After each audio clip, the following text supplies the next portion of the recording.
আমরা ছোট গল্প শুনব। গল্পকার শ্রী উজ্জ্বল রায়।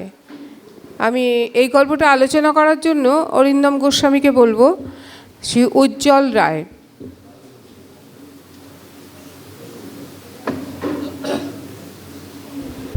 আমি এই পর্বের সিলেবাসের বাইরের গল্পকার। আমাকে সিং ভেঙে বাছুরের দলে ঢুকিয়ে দিয়েছে এতগুলো তরুণ লেখকদের মাঝে। আমার ৭৩টা কিছুতেই ৩৭ হবে না। কাজেই দেখুন কেমন লাগে। গল্পের নাম ফরম্যাটিং।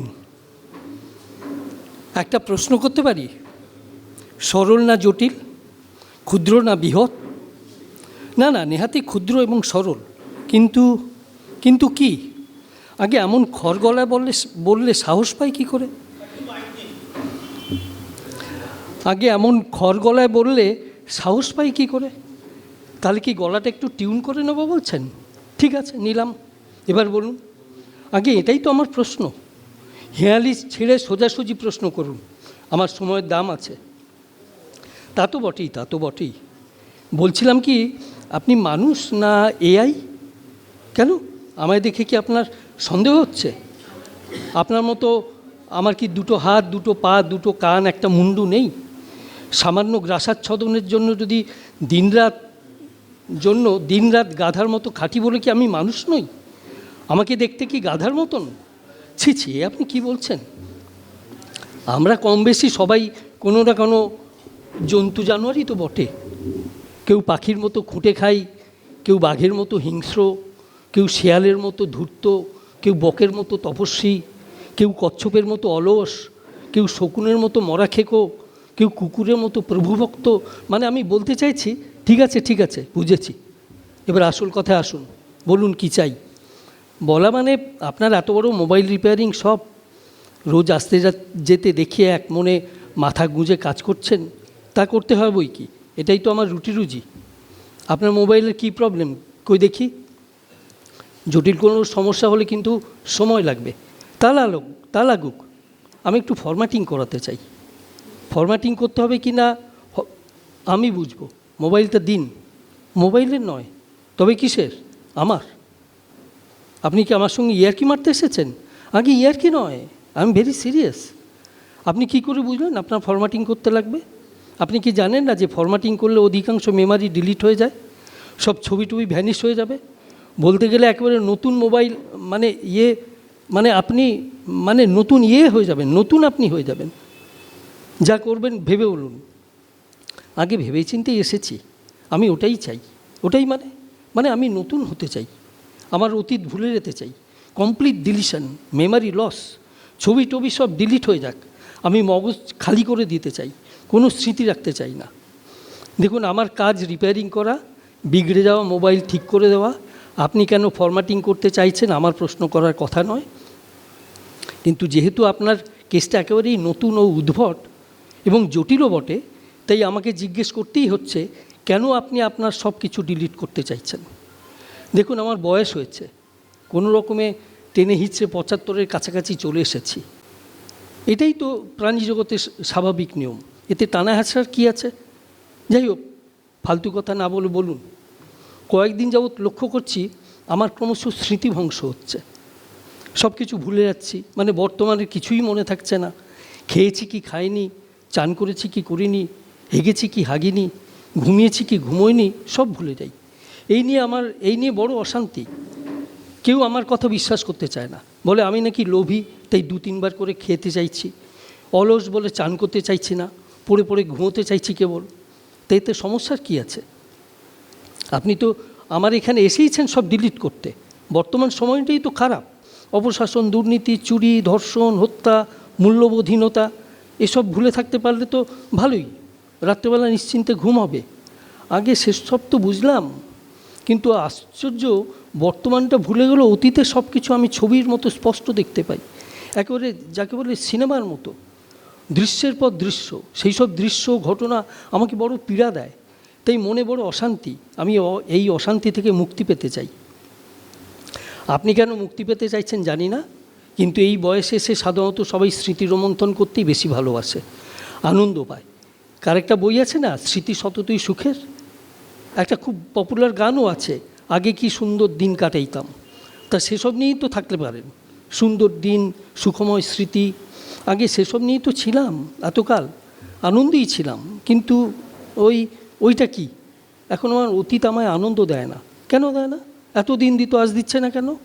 আগে বয়সের সঙ্গে সঙ্গে পারসেপশন বদলে যায় কি না? আগে যে ঘটনাগুলো হৃদয় উৎফুল্লিত হয়ে ফুলের গন্ধ বন্ধুর মতো জড়ায় ধরেছি গলে হতো, এখন সেগুলি গলার ফাঁস মনে হয়। নিজের ওপরে নিজেরই কেমন ঘেন্না ধরে, ভয় পাই, মনে হয় ঠক জোচ্চোর। কেন? তেমন কি কোনো কাজ করেছিলেন অতীতে?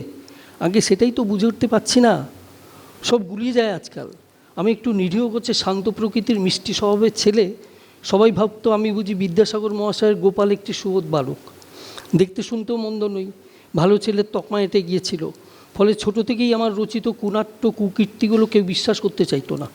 এই ধরুন, আমি কলেজে টুকলি করে ভালো নম্বর নিয়ে পাস করে গেলাম, কেউ বিন্দুমাত্র সন্দেহ করলো না। ফলে সেই সময় ওই চাকরির আক্রার দিনেও আমি একটা ভালো কোম্পানিতে চাকরি পেয়ে গেলাম, ভালো পয়সা করি, পার্কস, ক্রমে ক্রমে পজিশানে উঠলাম, বাড়ি হলো, গাড়ি হলো, সোসাইটিতে আমার কদর বাড়লো, পাড়ার বুদ্ধিজীবীরা টাউন ক্লাবের প্রেসিডেন্ট বানিয়ে দিল, ভালো করে বিয়ে হলো, সুন্দরী বউ জুটলো কপালে। কিছুদিন পরে ফুটফুটে দুটি যমজ সন্তান হলো, একটি পুত্র একটি কন্যা। সবাই বলাবলি করতো বোস পরিবার সুখী পরিবার। শহরের পশ এরিয়ায় 3 কামরার একটা ফ্ল্যাট কিনলাম, তারপর বাবা মাকে ভুজুং ভাজুং দিয়ে সুখী পরিবারের তকমা নিয়ে নতুন ফ্ল্যাটে উঠে গেলাম। একটু জল খাই স্যার, অনেকক্ষণ ধরে কথা বলছি তো, গলা শুকিয়ে গেছে। খান খান, এক কাপ চা নাই, সঙ্গে নোনতা কিছু? না না, নোনটা টোনটা চাই না, আপাতত এক কাপ চা হলেই হবে। তাই এই পর্যন্ত যা যা বললেন আপনি, তাতে তো আমি খারাপ কিছু দেখছি না, এটাই তো আজকের দিনের দস্তুর। না না, আপনি ঠিক বুঝতে পারছেন না। যার জীবনের শুরুটাই চৌর্যবৃত্তিকে আশ্রয় করে হয়েছে, ধরেই নিতে পারেন তার গোটা জীবনটা কীরকম জুয়া চুচ্চুরি করে কেটেছে। লোভ লোভ, আমার অতীত মোটেই সুখের নয়, বড়ই কলঙ্কিত। কলঙ্কিত বললে বোধহয় কম বলা হবে, নোংরা, কদর্য, বীভৎস। আপনি শুনলে আঁতকে উঠবেন। দেখুন, আপনার জীবনের ইতিহাস শোনার বাসনা বা সময় আমার কোনোটাই নেই, কিন্তু কিছু কিছু ঘটনা না জানতে পারলে আমি ফরম্যাটিং করব কি না সিদ্ধান্ত নিতে পারবো না। তাই যা বলার সংক্ষেপে বলুন। আগে তাই চেষ্টা করছি। বিপাশা মানে বুঝে গেছি, এক্সট্রা ম্যারিটাল অ্যাফেয়ার তো। আগে মাথা নিচু করে অমন মিনমিনে গলায় বলার কিছু নেই। এসব কথা লোকে আজকাল বুক ফুলিয়েই বলে, এসব গীত গোবিন্দর আমল থেকে হয়ে আসছে, এতে নতুনত্ব কিছু নেই। আপনি একজন হ্যান্ডসাম পুরুষ মানুষ, কিছু মৌমাছি প্রজাপতি ঘুরঘুর করবেই, চেনা ছকের গল্প। তা কত দূর গড়িয়েছিল? তা বেশ অনেক দূর পর্যন্তই গড়িয়েছিল। ওই যে বললাম, আমার শান্ত স্বভাব, সুবোধ বালক মার্কা নিরীহ চেহারা, কেউ সন্দেহ করতে সাহস পেত না। বিপাশা আমাদের পাড়ারই মেয়ে ছিল, আমাদের ঘরে যাতায়াত ছিল, আমার বউয়ের সঙ্গে ওর খুব সদ্ভাব ছিল, একসঙ্গে শপিং টপিং করতে যেত। আমার বউই আমাকে রিকোয়েস্ট করেছিল। মানে আপনার বউ বিপাশার সঙ্গে ফষ্টি করার জন্য আপনাকে রিকোয়েস্ট করেছিল? আজব ব্যাপার। না না স্যার, আমার কথাটা শেষ হয়নি। ওই কারণে রিকোয়েস্ট করেনি আমার বউ। তবে কিসের জন্য? আমাদের অফিসে বিপাশাকে যদি একটা চাকরি করে দিই, সেই রিকোয়েস্ট। বিপাশাদের অভাবী সংসার, ইংলিশে অনার্স করে বেচারি ঘরে বসে টিউশনি করতো, আমি বউয়ের রিকোয়েস্ট ফেলতে পারিনি। এ তো ভালো কাজ, সোশ্যাল ওয়ার্ক, এর জন্য আপনার মনে অনুতাপ হওয়ার কথা নয়। আগে অনুতাপ চাকরি করে দেওয়ার জন্য নয়, অনুতাপ বিপাশার সঙ্গে আমার প্রেম প্রীতি নিয়ে। কৃতজ্ঞতাবশত তলে তলে বিপাশা আমার কাছে নিজেকে সঁপে দিয়েছিল, আমিও দুহাত দিয়ে ওকে গ্রহণ করে নিয়েছিলাম। দীঘা মন্দারমণি করতে করতে পাটায়া, থাক এত ডিটেলে বলতে হবে না। চেনা ছকের বাইরে কিছু থাকলে বলুন। ছকের বাইরে খেলবো কেমন করে স্যার? টুকলি করা ব্রেন তো কেবল টুকলিই করতে পারে। তা আপনি আপনার যা বায়োডাটা বললেন, আপনার তো উচিত ছিল পলিটিক্স জয়েন করা। আজকের দিনে আইডিয়াল নেতা, অনায়াসে মন্ত্রীটন্ত্রী হয়ে যেতে পারতেন। কোনো দল ডাকেনি আপনাকে? আগে তাকিয়ে নজরে পড়িনি? প্রথমেই সাংসদ হওয়ার ডাক এসেছিল, কিন্তু ওই একটি ব্যাপারে আমার স্ত্রী বড্ড ছুটমার ছিল। পলিটিক্সকে ও খুব ভয় করতো, ঘৃণা করতো। বলছেন কেন? এখন করেন না? ওর কি মত পরিবর্তন হয়েছে? আগে তা নয়, এখন ও সব মতপথের ঊর্ধ্বে। আমাদের মায়া ত্যাগ করে আজ 5 বছর হলো তিনি এই ধরাধাম থেকে বিদায় নিয়েছেন। আর মরার ওপর খাড়ার ঘায়ের মতন আমার 2 সন্তানও আমায় ছেড়ে চলে গেছে। তারাও বলতে গেলে একরকম মৃতবৎ। ছেলে আমেরিকা, মেয়ে ইংল্যান্ড, ভুলেও কেউ যোগাযোগ করে না। আমি বড় একা হয়ে গেছি। এই ঘোর নিঃসঙ্গ জীবনে আমার অতীত আমায় বড়ই দংশন করে, নিশ্চিন্তে ঘুমোতে পারি না। বুঝেছি, এবার আপনার মনে বিগত ক্রিয়াকর্মের জন্য দহন হচ্ছে, অনুতাপ।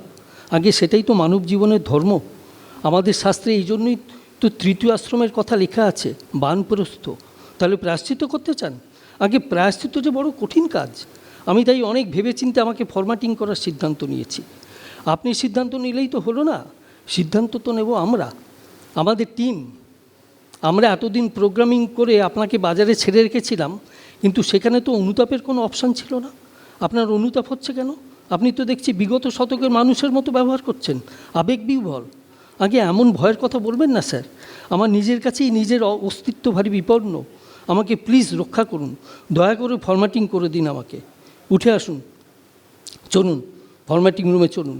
পুরো 24 ঘন্টা সময় লাগবে, কিন্তু তা লাগুক, আমি নতুন আমি হতে চাই।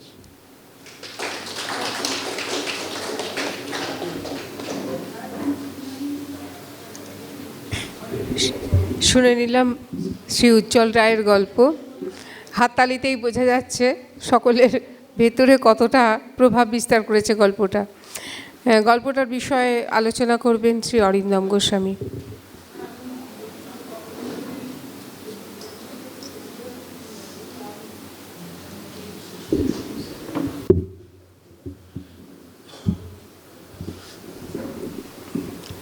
আমি যেটুকু জানি, দীর্ঘদিন উজ্জ্বলদা গল্প লেখেননি। একটা সময় তাকে লেখালেখি থেকে হাত তুলে রাখতে হয়েছিল নিজের পেশাগত কারণে। এবং আপনারা সবাই দেখেছেন যে আজকে সকাল 10টা থেকে যে লোকটি রেজিস্ট্রেশনের কাউন্টারে বসেছিল, 4টের সময় সে যখন শুনলো যে একটা গল্প পড়তে হবে, তখন সে আগামী শতাব্দীর একটা গল্প শোনালো আমাদেরকে। আমি এই দুটো উল্লেখ করবার লোভ সামলাতে পারলাম না। এই যে মেমোরি, আমাদের মেমোরি, স্মৃতি শব্দতই সুখের আমরা এরকম বলি, কিন্তু সবসময় সুখের হয় না। মেমোরি আমাদের অনেক সময় অনেক দুঃখের কারণ হয়ে দাঁড়ায়। যার খুব তীব্র মেমোরি, এই রকম একজনকে আমি বলতে শুনেছিলাম যে আজকে যারা আমার গল্পটা শুনে হাততালি দিল, এই তার মধ্যে 3টে লোক আছে যারা আমার একটা ভালো গল্পকেও খুব বাজেভাবে সমালোচনা করেছিল 18 বছর আগে। জানো তো, সেটা আমি এখনও ভুলতে পারি না। তো সেই মেমোরি অনেক সময় আমাদের এই রকম জায়গায় পৌঁছায়, আমরা সাফল্যটাও উপভোগ করতে পারি না। তো সেই কথাগুলো সব মনে পড়ল আজকে আমরা যে উজ্জ্বলদার যে গল্পটা শুনলাম, সেই গল্পটা সম্পর্কে। এবং এই যে গুলিয়ে যাওয়া আমাদের স্মৃতি, আমাদের গুলিয়ে যাওয়া যে ইতিহাস, যে ইতিহাসে আমরা ঠিক ধরে উঠতে পারি না যে কাকে ঠিক কোন কারণের জন্যে বিচার করব। আমাকে একজন যে সাহায্য করেছিল সেই কারণে, না যে আমার পেছনে এক সময় খুব ক্ষতি করবার চেষ্টা করেছিল সেই কারণে।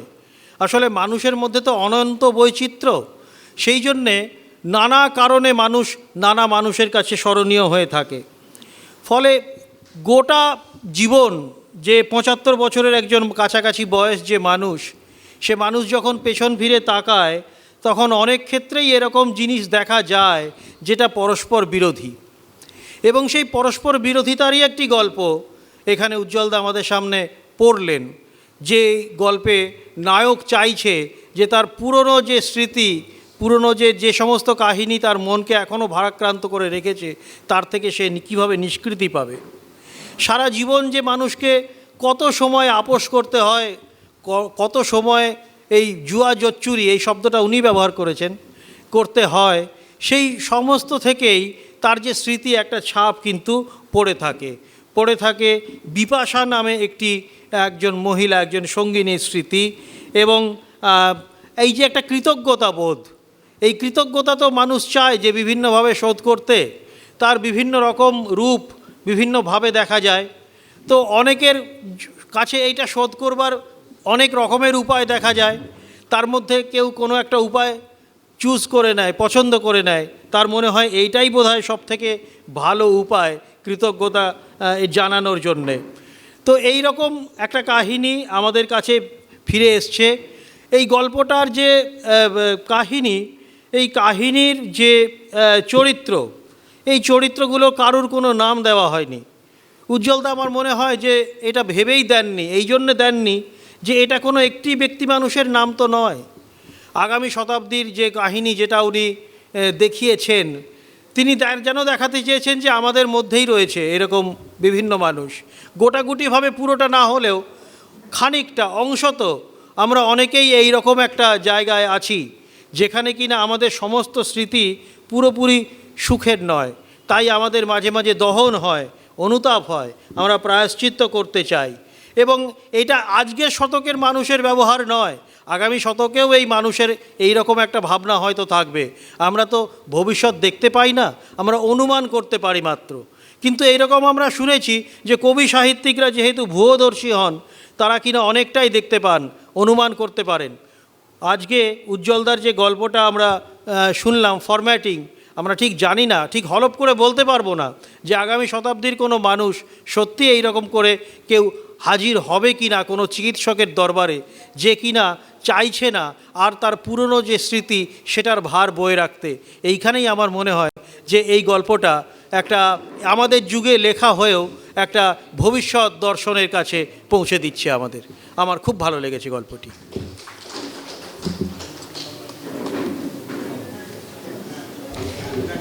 এই পর্বে আমরা 4টি গল্প শুনে নিলাম এবং তার আলোচনাও শুনে নিলাম।